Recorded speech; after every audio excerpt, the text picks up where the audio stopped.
ప్రార్థన చేస్తూ ఉంటాం. వివాహమైన తర్వాత చాలా కాలంగా వారికి పిల్లలు ఉండరు కాబట్టి వారి కోసం సంఘంలో ప్రార్థన చేస్తూ ఉంటాము. ఇంకా కొంతమందికి అయితే మరి చాలా కాలం వరకు లేదా అసలు పిల్లలే పుట్టరు కొంతమందికి అయితే. దీనంతటా మనం ఏం జ్ఞాపకం చేసుకోవాలంటే మనకు సంతానం కలిగిందంటే దేవుని యొక్క దయ. దేవుని దయ వలన ఒక కుమారుని నేను సంపాదించుకున్నానని చెప్పింది హవ్వ. కాబట్టి వీళ్ళిద్దరు ఏమని గుర్తించాలి మొదటిగా అంటే ఒక కుమారుని పొందారంటే ఇది దేవుని యొక్క దయ అనేది వారు గుర్తించాలి. దేవుని యొక్క దయ అని గుర్తించాలి. కాబట్టి ప్రతి బిడ్డకు కూడా తల్లి గర్భంలో దేవుడే రూపునిచ్చేవాడు. మీ ఫోన్లు జాగ్రత్త అమ్మా, వచ్చినప్పటి నుంచి ఫోన్ మోగితే ఎట్లా, ఫోన్ స్విచ్ ఆఫ్ చేయడానికి చేత కాకపోతే నీళ్ళలో వేయండి, అదే స్విచ్ ఆఫ్ అయిపోతుంది. కాబట్టి దేవుని దయ వలన నేను ఒక కుమారుని సంపాదించుకున్నానని చెప్పింది. కాబట్టి మనకందరికీ చాలామందికి పిల్లలు ఉన్నారు. ఇదంతా మన జ్ఞానము, మన శక్తి, సామర్థ్యం కాదు, కానీ దేవుని దయ వలన ఒక కుమారుని సంపాదించుకున్నాను. కీర్తనకారుడైన దావీదు మహారాజు ఏమన్నాడంటే 139వ కీర్తన ఒక మాట 13వ వచనం మనము చదివితే ఏమని చెప్పబడింది? 139వ కీర్తన 13వ వచనంలో, నా అంతరంజం నీవే కలగజేసితివి, నా తల్లి గర్భమును నిర్మించిన వాడు నీవే, నీవు నన్ను కలగజేసిన విధము చూడగా భయమును ఆశ్చర్యము నాకు పుట్టుచున్నవి. కాబట్టి నా తల్లి గర్భమును నిర్మించిన వాడవు నీవే.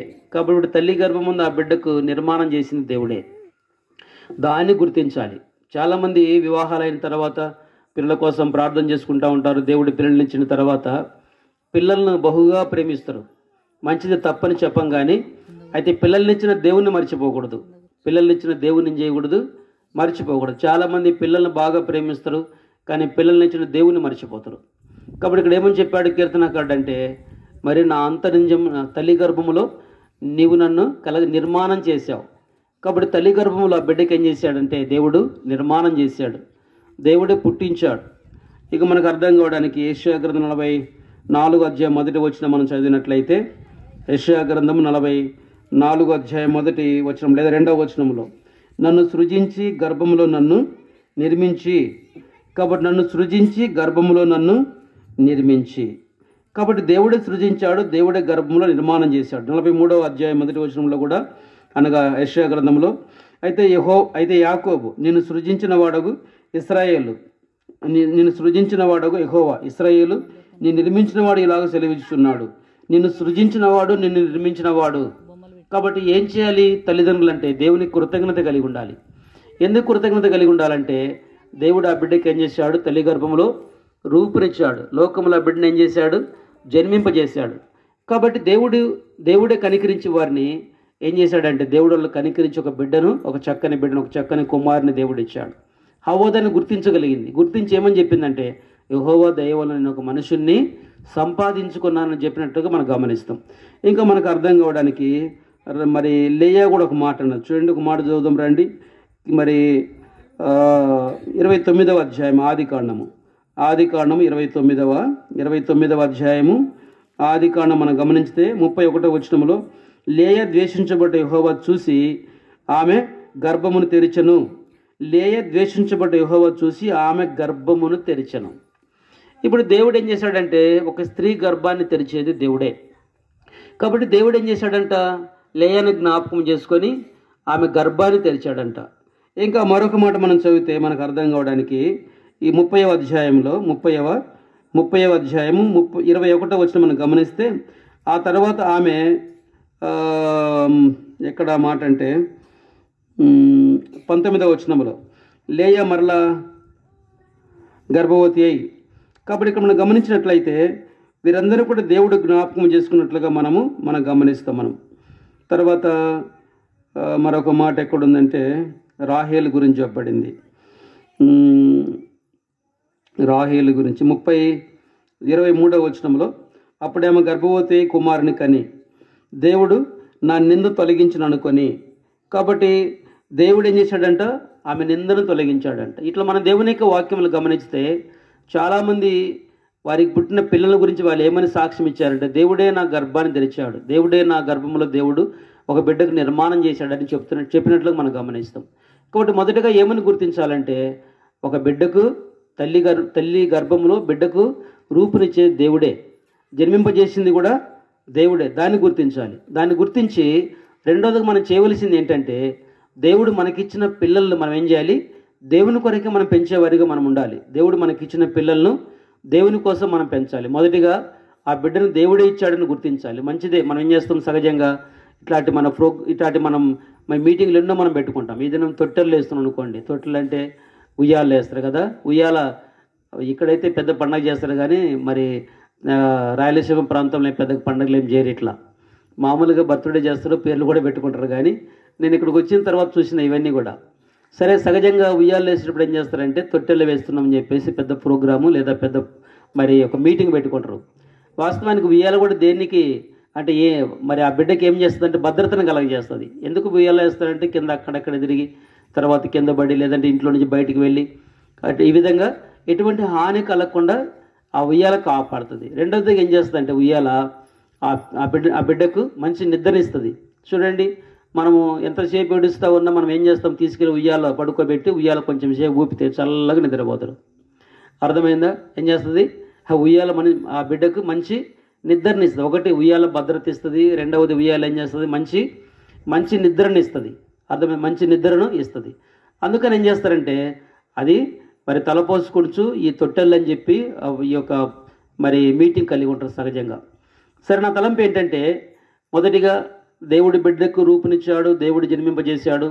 రెండవదిగా మనం ఏమని గుర్తించాలంటే మనకిచ్చిన పిల్లలను మనం దేవుని కొరకే వారిని పెంచాలి. ఇప్పుడు మరి దేవదాసు, ప్రియాంక వాళ్ళు చేయవలసింది ఏంటంటే ఆ బిడ్డను దేవుని కొరకే పెంచాలి. ఒక పేరు పెట్టే విషయంలో సెర్చ్ చేసి తర్వాత ఎక్కడ ఎక్కడన్నా అంటే మరి ఏమంటారు దాన్ని గూగుల్లో సెర్చ్ చేసి ఏం చేస్తారు? ఒక మంచి పేరు సెలెక్ట్ చేసుకుంటారు. దానికంటే ఎక్కువగా మనం ప్రార్థన చేసినప్పుడు మన దినభాగంలో దేవుడు ఇస్తే పేరు అది క్షేమం. ఎప్పటికైనా మన పేర్లు పెట్టుకున్నప్పుడు ఏం చేయాలి? మన కుటుంబ దినభాగంలో, మన వ్యక్తిగత దినభాగంలో దేవుడు మనతో మాట్లాడినప్పుడు అవి పెట్టుకుంటే ఎంతో క్షేమం. సెర్చ్ చేసి పెట్టుకుంటే అది పిలిచేదానికి బాగుంటుంది, కానీ మరి అది మనకు ఒక అనుభవంలోనికి తీసుకురాదు. వీళ్ళందరూ ఏమైనా పేర్లు పెట్టుకుని వాళ్ళ అనుభవాన్ని బట్టి పేర్లు పెట్టుకున్నారు. వారి అనుభవాన్ని బట్టి యెహోవా దయ వలన నాకు కుమారుని సంపాదించుకున్నాను, యోధా అంటే స్తుతి అని, ఈ విధంగా రకరకాల మనం లేవి అంటే దేవుని హత్తుకున్నట్టని రకరకాల అర్థాలు మనం చూస్తాం. మేము కూడా మాకు ఫస్ట్ పాప పుట్టింది ప్రైజీ, తర్వాత మేము ప్రైజ్ అని పేరు పెట్టాం దేవుని స్తుతించాలని. తర్వాత రెండో కానుక కొరకు మేము ప్రార్థన చేస్తూ ఉన్నప్పుడు దేవుడు స్పష్టంగా నా దినభాగంలో మాట్లాడాడు. మరి ఏమనంటే ఆయన వారికి తోడుగా ఉండు కనుక ఆయనకి ఇమ్మానుయేలుని పేరు పెట్టబడినని మాకు అప్పుడే కన్ఫర్మ్ అయిపోయింది. ఈసారి దేవుడు తప్పకుండా బాగునిస్తాడని. తర్వాత నా భార్య కూడా అంటే సేవకురాలకు కూడా దేవుడు ఇమ్మానుయేలుని పద మరొక స్థలంలో తనతో కూడా మాట్లాడుతూ వచ్చాడు.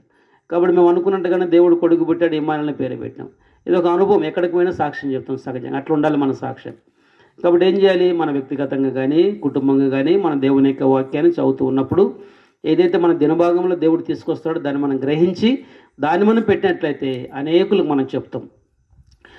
అనేకులకు మనం అట్లా లేని పక్షాన దైవ సేవకులు ఏదైనా వారు ప్రార్థన పూర్వకంగా ఏం చేస్తారంటే సహజంగా ఇప్పుడు సపోజ్ మాకు చెప్పారనుకోండి, మా బాబుకి పేరు పెట్టాలంటే మేము అంత సులభంగా వెంటనే వెతికి చెప్పం. మేము మా దినభాగంలో ఏమైనా వస్తుందా, లేదంటే ఇంకా ప్రార్థనలో దేవుడు ఏదైనా గుర్తు చేస్తాడా, ఏదా బిడ్డకు క్షేమము, వాళ్ళ తల్లిదండ్రుల యొక్క అనుభవం ఏంటి, ఇవన్నీ ఆలోచన చేసి ప్రార్థన చేసి దేవుడు ఒక పేరు ఇచ్చిన తర్వాత దానికోసం ఇంకా కొంతకాలం ప్రార్థన చేసి దేవుడు సమాధానం ఇస్తే ఆ పేరు చెప్తాం మేము సహజంగా. కాబట్టి ఏం చేయాలి? మన పిల్లలకు మన పేర్లు మన అనుభవాన్ని బట్టి మనం పేర్లు పెట్టాలి. అప్పుడు ఏమవుతుందంటే మనము ఒక సాక్ష్యాన్ని మనం కలిగి ఉంటాం. కాబట్టి వీళ్ళందరూ కూడా మనకు తెలుసు. మరి నోవాహు అంటే నెమ్మదని, ఈ విధంగా రకరకాల పేర్లు మనం చదువుతాం. దేవుని యొక్క ప్రతి పేరుకు ఒక అర్థం ఉంది. కాబట్టి అట్లా పెట్టుకున్నట్లయితే ఎంతో క్షేమం. ఇది క్షేమం కాదని నేను చెప్పను, కానీ సెర్చ్ చేసి పెట్టుకున్న దానికంటే కూడా దేవుడు మనతో మాట్లాడిందని పెట్టుకుంటే ఎంతో క్షేమము. ఇది నా తలంపు. సరే, మనం ఏం చేయాలి? ఇప్పుడు ఈ యొక్క దేవదాసు కానీ మరి ప్రియాంక కానీ ఆ బిడ్డను ఏం చేయాలి? దేవుని కొరకే పెంచేవారిగా ఉండాలి. ఒక వాక్యం మనం చదువుదాం రండి, మనకు అర్థం కావడానికి. నిర్గమాకాండము 3వ అధ్యాయం అనుకుంటాను. నిర్గమాకాండం 3వ అధ్యాయంలో. కాబట్టి దేవుడు మనకి ఇచ్చిన బిడ్డను ఏం చేయాలి? దేవుని కొరకే మనం పెంచేవారిగా మనం ఉండాలి. మరి నిర్గమాకాండము 2వ అధ్యాయంలో మరి 9వ వచనం మనం గమనించినట్లయితే 2వ అధ్యాయం 9వ వచనం 2వ అధ్యాయం 9వ వచనము. ఫరో కుమార్తె ఆమెతో, ఈ బిడ్డను తీసుకొని పోయి నా కొరకు వానికి పాలిచ్చి పెంచుము, నేను నీకు జీతం ఇచ్చేదనని చెప్పగా, ఫరో కుమార్తె ఆమెతో, ఈ బిడ్డను తీసుకొని పోయి నా కొరకు పాలిచ్చి పెంచుము. ఇక్కడ ఫరో కుమార్ చెప్తూ ఉంది, కానీ ఆధ్యాత్మికంగా అర్థం ఏంటంటే దేవుడు మనకిచ్చిన పిల్లలను దేవుని కొరకే మనం పాలిచ్చి పెంచాలి. వాళ్ళు ఏం చేయాలి? దేవుడు మనకిచ్చిన పిల్లలను దేవుని కొరకే వారిని పెంచాలి. ఫరో కుమార్తె ఏమన్నది? ఈ బిడ్డను నా కొరకే పెంచు. ఒక వ్యక్తి, ఒక స్త్రీ ఆ బిడ్డను నా కొరకే పెంచమని చెప్తే ప్రభు చెప్పే మాట ఏంటంటే మనకిచ్చిన పిల్లలందరినీ కూడా మనం దేవుని కొరకే వారిని పెంచేవారిగా ఉండాలి. చాలామంది క్రైస్తవ జీవితాలలో చాలామంది విశ్వాసులు, దైవ సేవకులు కావచ్చు, ఎవరైనా కావచ్చు, వారు రక్షణ పొందుంటారు, మారు మనసు పొందుంటారు, దేవుని యొక్క మందిరానికి వస్తారు, దేవుని మందిరంలో బాధ్యత కలిగి ఉంటారు, పనులు చేస్తూ ఉంటారు. కానీ వాళ్ళ పిల్లల జీవితాలు మనం చూసినట్లయితే దేవుని యొక్క మందిరానికి రారు, దేవుని యొక్క మందిరంలో గడపరు, ప్రార్థన చేసుకోరు, వాక్యం చదువుకోరు. ఈ విధంగా వారి దేవునికి దూరంగా ఉంటారు. కాబట్టి దేవుడు చెప్పేది ఏంటి? దేవుడు మనకిచ్చిన పిల్లలు ఏం చేయాలి? దేవుని కొరకే పాలిచ్చి వాటిని మనం పెంచాలి. కాబట్టి దావీదు తల్లి దావీదును చిన్న వయసు నుంచి దేవుని కొరకే పెంచింది. హన్న సమూయేలును చిన్న వయసు నుంచి దేవుని కొరకే పెంచింది. ఇటు దేవుని యొక్క లేఖన వాళ్ళు గమనించినట్లయితే తిమోతిని తన తల్లి చిన్న వయసు నుంచి లేఖన భాగముల విషయంలో సత్యాన్ని ఎరిగేటట్లుగా దేవుని కొరకే పెంచింది. ఈ విధంగా అనేక మంది తల్లులు దేవుని యొక్క వాక్యముల పిల్లలను దేవుని కొరకే వారిని పెంచారు. కాబట్టి మనం కూడా ఏం చేయాలంటే దేవుని కొరకే పెంచాలి. ఈ పెద్ద మీటింగ్స్, ప్రోగ్రామ్స్ పెట్టుకోవడం మంచిదే, కానీ అయితే మనం చేయవలసింది ఏంటి? ఆ బిడ్డను దేవుని కొరకే పెంచాలి. ఒక రెఫరెన్స్ మనం చదువుదాము రండి, ముగించుకుందాము. బాబు కూడా నిద్రపోతాడు రండి. మరి 22వ కీర్తనల గ్రంథము ఒక మాట మనం చదువుదాము. కీర్తనల గ్రంథము ఒక మాటను మనం చదువుదాం మనకు అర్థం కావడానికి. 22వ కీర్తన 9వ వచనం మనం గమనించినట్లయితే 22వ కీర్తన 9వ వచనము ఏమని చెప్పండి? గర్భము నుండి నన్ను తీసిన వాడవు నీవే కదా, నేను నా తల్లి యొద్ద స్తన్యపానం చేయుచుండగా నీవే కదా నాకు నమ్మిక పుట్టించిదివి. గర్భము నుండి నన్ను తీసిన వాడవు నీవే కదా, నేను నా తల్లి యొద్ద స్తన్యపానం చేయుచుండగా నీవే కదా నాకు నమ్మిక. అంటే పాలు తాగే వయసులోనే దావీదు దేవుని ఎరిగాడంట. పాలు అంటే తన తల్లి దగ్గర స్తన్యపానం చేస్తూ ఉన్నప్పుడు, అనగా పాలు తాగుతూ ఉన్న సమయంలో అప్పుడే దేవుని గురించి ఎరిగాడంట. అంటే ఉద్దేశం ఏంటి?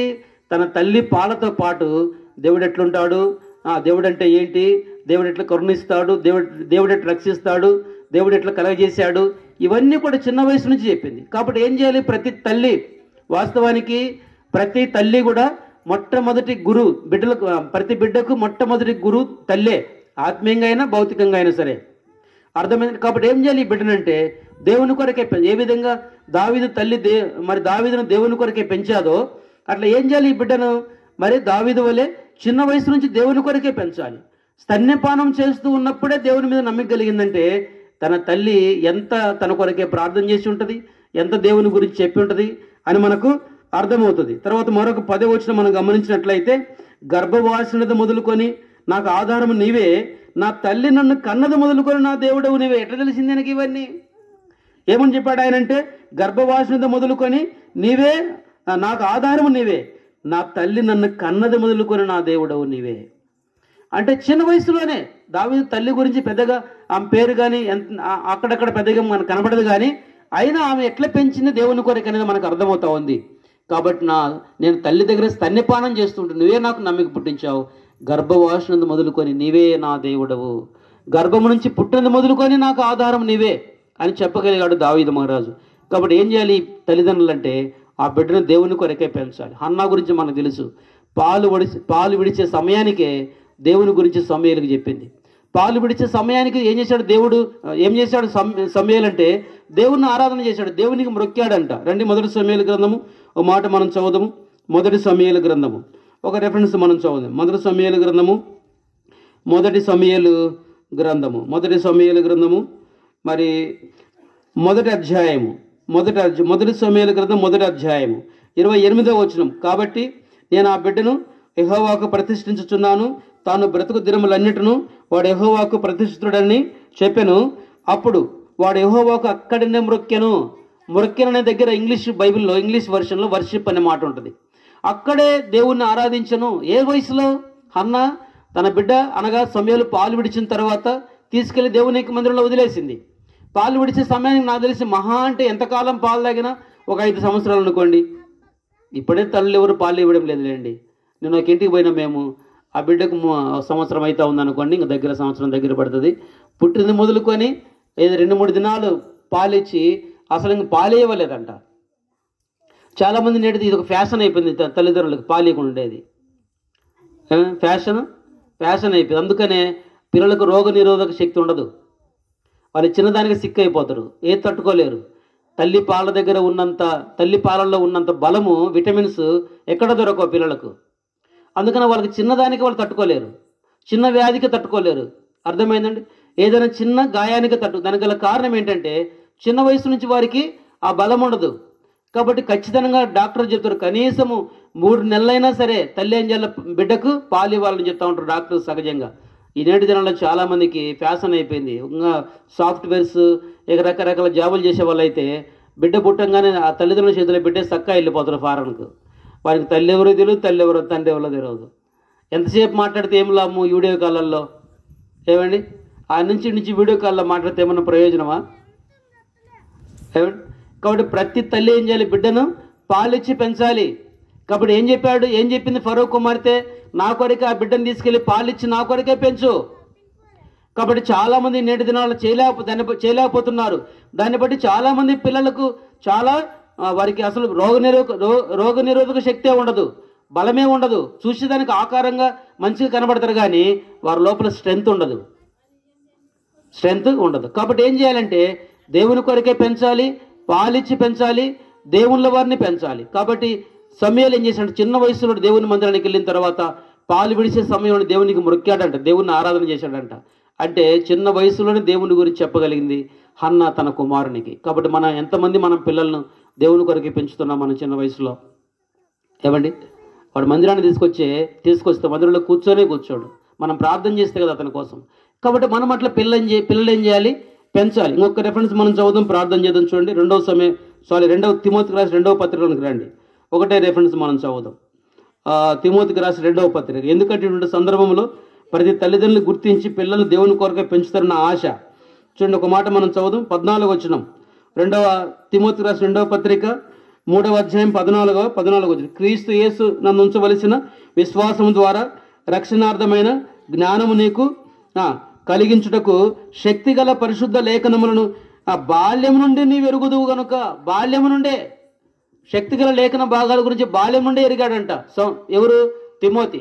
కాబట్టి మూడవదిగా నా తలంపు ఏంటంటే, ఏ విధంగా దావీదును తన తల్లి చిన్న వయసు నుంచి, పాలు తాగే వయసు నుంచి దేవుని గురించి చెప్పి దేవునిలో పెంచిందో, ఏ విధంగా మరి మోసేని చిన్న వయసు నుంచి దేవునిలో పెంచిందో, ఏ విధంగా ఈ యొక్క తిమోతిని తన తల్లి చిన్న వయసు నుంచి దేవునిలో పెంచిందో, అట్లా ఆ బిడ్డను దేవునిలో పెంచాలి.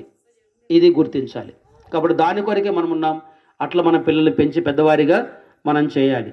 దేవుడి మాటలు దీవించునుగాక. ప్రార్థన చేసుకుందాం. మోకరించండి.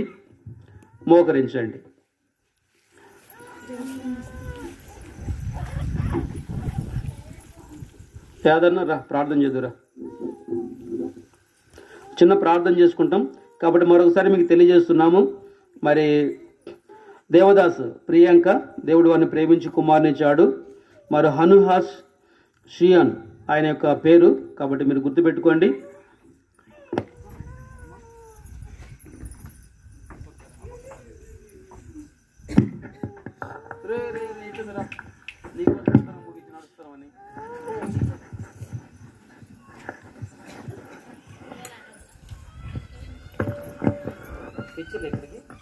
ప్రేమ నమ్మకమైనటువంటి మా ప్రియ పరలోకపు తండ్రి యేసుప్రభా, మీ నాన్నబడి వందనాలు చెల్లిస్తూ వస్తున్నాం. దయగల మా తండ్రి ప్రభా, మరి సాయంకాల సమయంలో ప్రభా తండ్రి మీ పాసనీకరానికి ఇచ్చిన కృపకై మీకు ఎంతనాలు చెల్లిస్తూ వస్తున్నాం. సహోదరుడు నరసయ్య, సహోదరు సంతోషమ్మ యొక్క కుమారుడు దేవదాస్, మరి సహోదరి ప్రభు తండ్రి ప్రియాంకను మీరు ప్రేమించి ఇచ్చినటువంటి గర్వఫలాన్ని దీవించి మంచి కుమారుని మీరు దయచేసిన విధాన్ని బట్టి మీకు ఎంతనాలు చెల్లిస్తూ వస్తున్నాం. ఈ దినముగా ప్రభా నామకరణం విషయంలో దైవదాసం ద్వారా విత్తబడినటువంటి వాక్యాన్ని మీరు కట్టి ఫలింపజేయండి, సహాయించే మిషన్లో ప్రార్థిస్తూ వస్తున్నాం. మరి తల్లిదండ్రుల వారు పిల్లలను ఎట్లు పెంచి పోషించాలో ప్రభా మీరు లేఖన భాగాల ద్వారా మీరు బయలుపరిచినటువంటి లేఖన భాగాల మీకు ఎంతనాలు చెల్లిస్తూ వస్తున్నాం. దయగల మా తండ్రి ప్రభా, దావీదు కూడా తన ప్రభు తండ్రి తన యొక్క జీవితంలో ప్రభా నిజంగా ఎట్లు పెంచినాడు ప్రభు తండ్రి. అటు ప్రభు తండ్రి అన్న తన యొక్క కుమారుని విషయంలో ప్రభు తండ్రి ప్రభా నిజంగా